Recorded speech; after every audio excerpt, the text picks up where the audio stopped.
Now, of course, as I mentioned earlier, with me is Dr. Chris Hart, who is a psychologist. Thank you very much once again. Good. So, her story.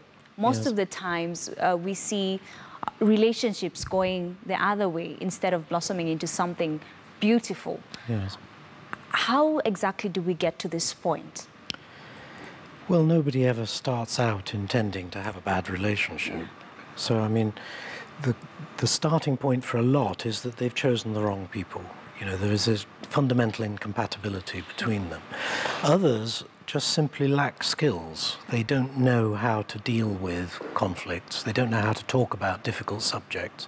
And so they escalate. Others are affected by some really deep stress.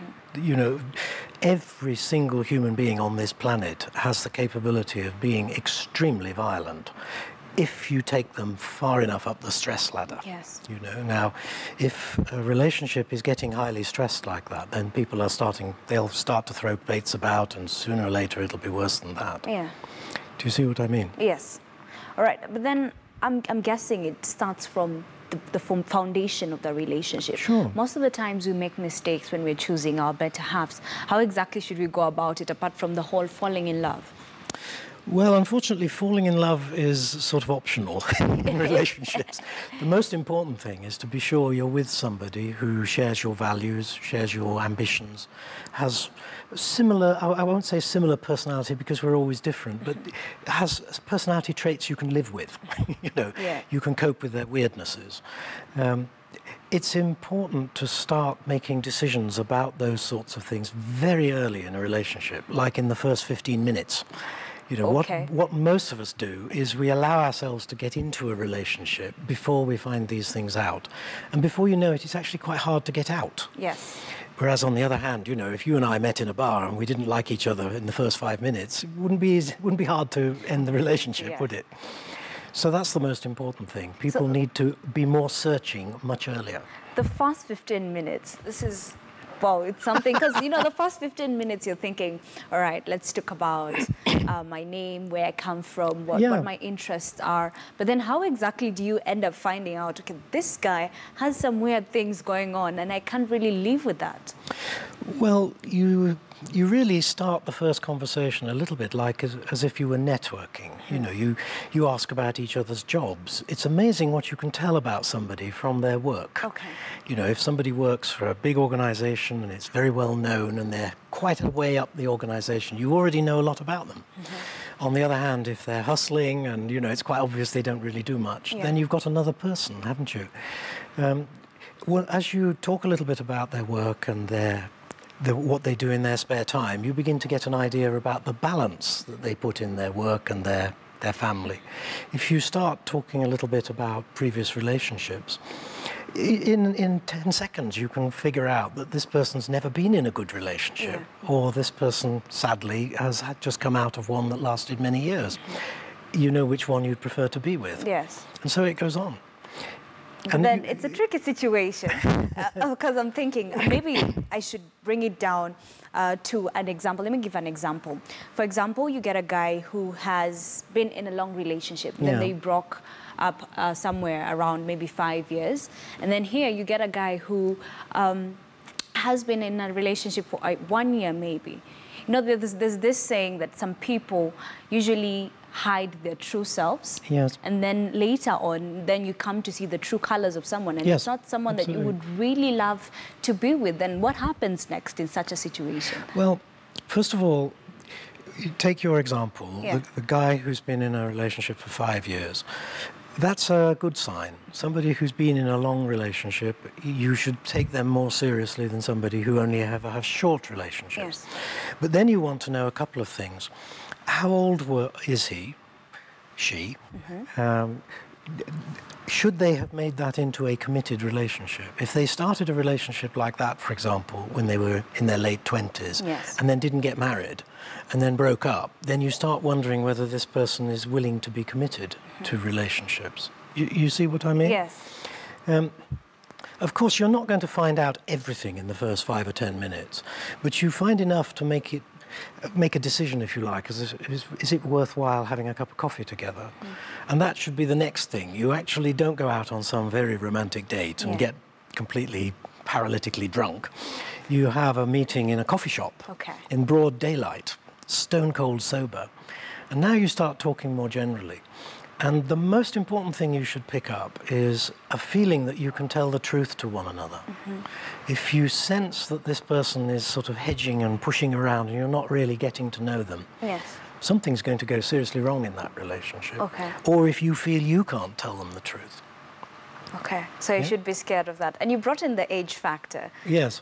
Most of the times we have this debate on what is the right age gap between those who are married. Is it 5 years? Is it less? Is it more? Well, traditionally it was always about 3 to 5 years, but that was for, I know it sounds very unromantic, but as guys get older they get wealthier, so you want a big gap, but then in the past people died young, so you had to compromise. Nowadays, with better health, it actually doesn't matter, not at all. But where age becomes really important is things like this. A young man isn't going to be serious. He wants a fun relationship. A guy of 30 should be looking for a wife. A guy of 35 who's never been in a serious relationship is probably a permanent bachelor. You should be scared. So you should be scared of him. Or he's probably got a screw loose. There's some reason why girls won't be around him. Same with women, of course, but you get the general idea. Yes. And what about the commitment issue? Because there's also the issue of we can date for over 6 years and you still haven't committed. Sure. Well, if you are the right age to commit and you haven't committed in about 18 months, then it's not going to happen. So when you start seeing that this relationship is going on and on and on, have a very serious conversation about it, and if that goes nowhere, leave. Most men are scared of that. Well, actually, it has to be the girl who brings up marriage, because it is her choice. So if a girl starts saying to a guy after about a year or 15 months, I want a proposal, most guys will think about it for a week and then do it, except the ones who've got a screw loose. So if you're up with somebody who's not taking you seriously when you talk about marriage, let him go, because it's not going to work out well. Right. I think our audience should actually take that, some of the tips that you're saying. But then, okay, let's just go back to conflict. Of course, the first time, most of the times, the first time you'll forgive him. The second time, you still forgive him. The third time, you forgive him. That's the mistake most of us make. Well, it depends, of course, how conflict starts. The worst relationships, believe it or not, and I call them fragile relationships, are ones where there is apparently no conflict at all, where nobody ever falls out about anything. In reality, of course, people are not expressing their needs to one another, and a great deal of frustration is building up. And the couple is also not learning how to deal with disagreements. So when something does go wrong, something serious, suddenly they have no skills at all for handling a conflict. So the best relationships are ones where you have two pretty intelligent, pretty independent-minded people who say what they want and have quite intense conversations about some form of compromise and learn how to handle conflict. Compromise? Yes, I don't really like that word much, but it means that you see that in one case, maybe I'm going to let you have your way. In other cases, you're going to let me have mine. That's not strictly compromise, is it? We're not meeting in the middle. But we are understanding one another, and we're learning how to agree that today we go to the Chinese restaurant and not the Indian. You know what I mean? Should we always meet in the middle? Is a relationship... You can't. You can't. I mean, that makes us both unhappy. Sometimes we've got to do what I want. Sometimes we've got to do what you want. But we've got to find a way of balancing that. Okay, because most of the times, women don't always win, and especially in our culture. The man is the head, so you have to listen to what he's saying. Most of the times I tend to think that is wrong. But... It is wrong. It is wrong. And I don't even think it's part of our culture. I think women have always been tough. Unfortunately, women do not learn assertiveness skills to the extent that men do. Men, growing up as boys and adolescents, have to learn to be assertive, otherwise all their mates put them down. Girls learn to be sweet little things and hold tea parties when they're small. Well, that's not good assertiveness training. Yes. So, I mean, to be blunt, I wish that in schools we had training in social skills like assertiveness and dealing with conflict and so on, because they are the things that make a huge difference in life. Instead, we teach people algebra. When did you last use algebra? Well, I haven't used a lot of things that I learned in school. Quite. But of course, there's the issue of assertiveness. Most of the times, men don't like assertive women because you're a go-getter. So men will always tend to be scared of you, tend to be scared of your progress. Some men will. Some. Good men won't. If you are an assertive lady, if you are a go-getter, then you should choose a man who's completely okay with that. In fact, somebody who encourages you, who wants you to make the best of who you are. Okay. If you get two people who have that attitude to one another, you're going to do very well. But what you don't want to do is go for a man who's, you know, a bit of a narcissist, very full of himself, determined to be the only one who gets his way. Yeah. Oh, that's going to be a miserable relationship. Okay. So what are the tips? If you see the signs and you figure out, okay, this is time to go. Because most of the times people fail to identify the small, you know, hints that keep on coming our way. Well, the trouble is that to begin with, they are often quite hard to see. When you're a very new relationship, of course, everybody's on their best behavior. Yeah. Later on, you will start to notice things that maybe don't involve you. I mean, you might notice that although he or she is still treating you very, very well, they're actually rude to the waiters. Yeah. Well, that'll be you in 6 months' time. So you start watching for little incongruities, you know, behavior with you and with the rest of the world doesn't match. Or you might start to notice that they've got interests that don't sound very nice. They pay too much attention to, I don't know, porn, stories of arson and murder on the TV and things like that. Yeah. You might start to notice that their attitudes and values don't match yours in some significant ways, or that they're not being honest. Lack of honesty is a very good early warning sign. Yeah. You know, if you suddenly realize you don't know their friends very well, you don't know where they go, their phone is always danger and all the rest of it. Yeah. Big warning sign. You've mentioned the phone, which causes quite a debate. Most of the times people say you should, there's nothing you're hiding from me, I can touch your phone wherever. Yeah. But at the same time, people say you should respect his or her phone. Don't go looking for something that, you know, you can get. I mean, in an ideal world, you and I would share our passwords and never look at each other's phones, because neither of us has got anything on our phone that's incriminating. You do have to respect people's privacy, but on the other hand, if you're suspicious, I mean, what are you going to do? Yeah. You know, you shouldn't be suspicious, should you? You shouldn't have cause to be suspicious. So suspicion is the first step. Yeah, absolutely. So no suspicions. If a couple is going to be successful, they're going to be very open, very honest. They're always going to be in touch with one another. They always know where each other is. They come back at the end of the day and they tell each other everything about their day, and there are no funny little missing hours and things like that. And a great deal of trust develops.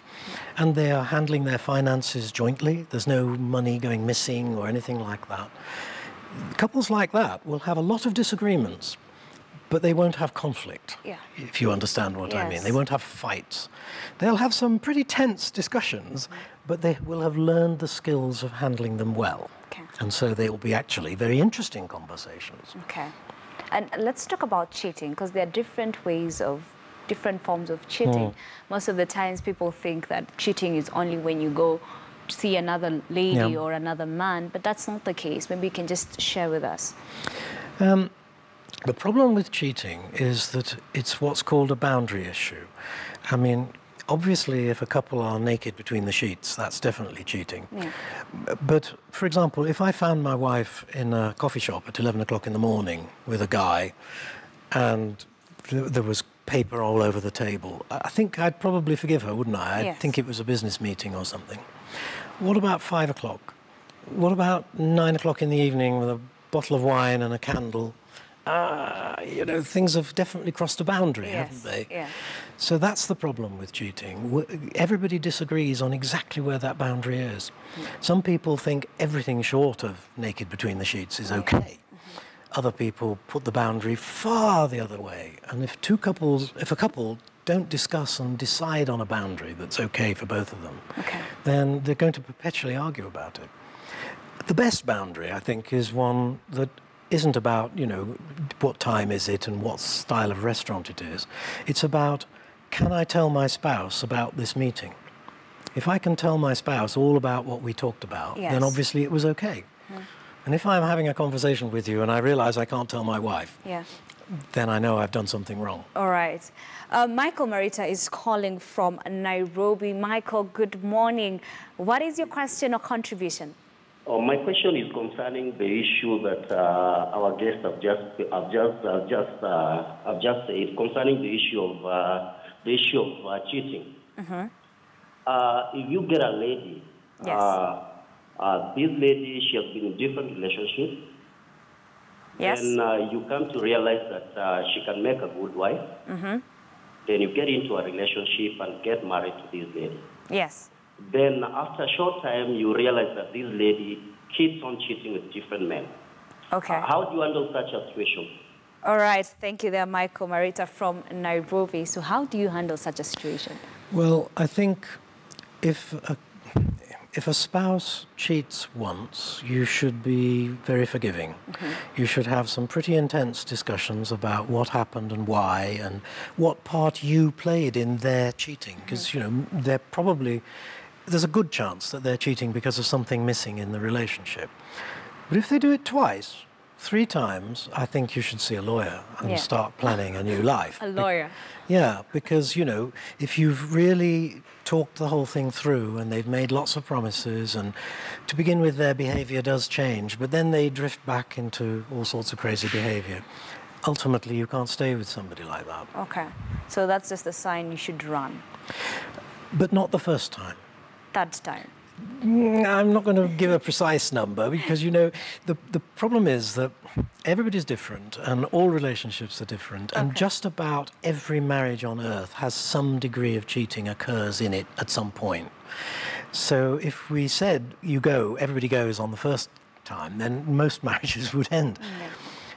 But if you've talked it all through, and especially if you've involved a professional and you've got to the root of it and it still continues, then you're talking about something that you can't tolerate. Okay, you mentioned relationships are different, and of course people are different. We have different types of people.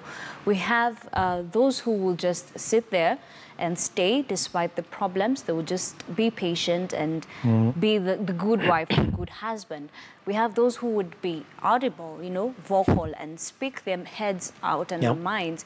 Then we have those who will just walk away. Then we'll have those who ignore things.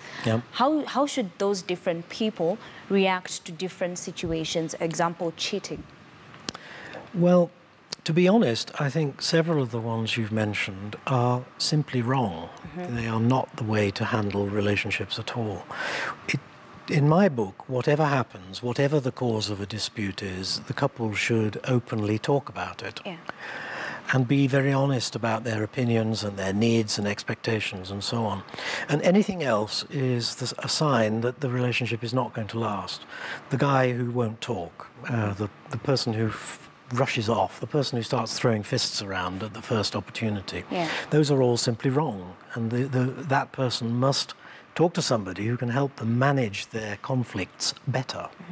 And you've talked about, you know, talking and saying, these are my expectations, I expect this, this, and this.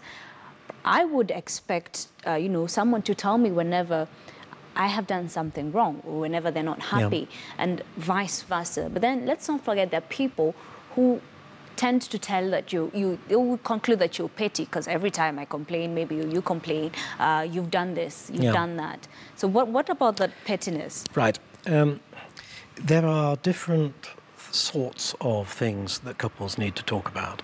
For some, it's not worth talking about them at all. For example, almost every couple on earth has a different personality type. We seem to select our partners for different personalities.